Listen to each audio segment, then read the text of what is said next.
In the winter of 1907, Thomas Brigham trudged along the frozen road outside a lonely Montana town, his faith worn thin by loss and long nights behind the telegraph desk. Snow hissed across the plains, and the wind carried a sharp, hollow whistle that reminded him how small and forgotten a man could feel. His lantern flickered.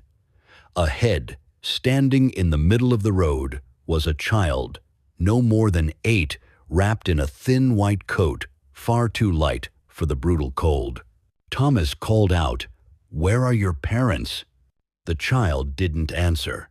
Instead, he lifted a small hand and pointed toward an abandoned chapel on the hill, one Thomas knew had been boarded up for years.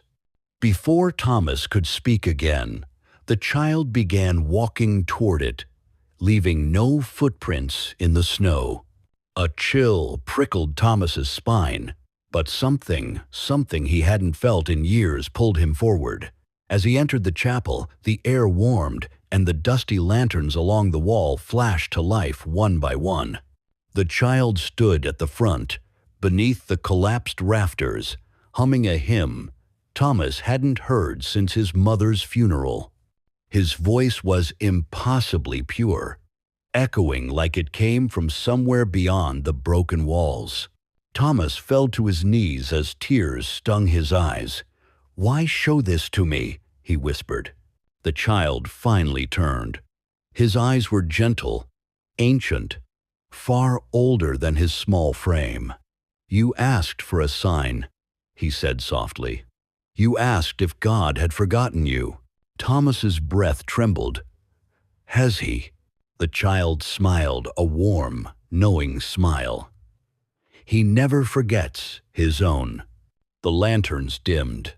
A sudden gust of wind swept through the chapel, and the child vanished as if carried away by light. Thomas stood alone, yet not alone.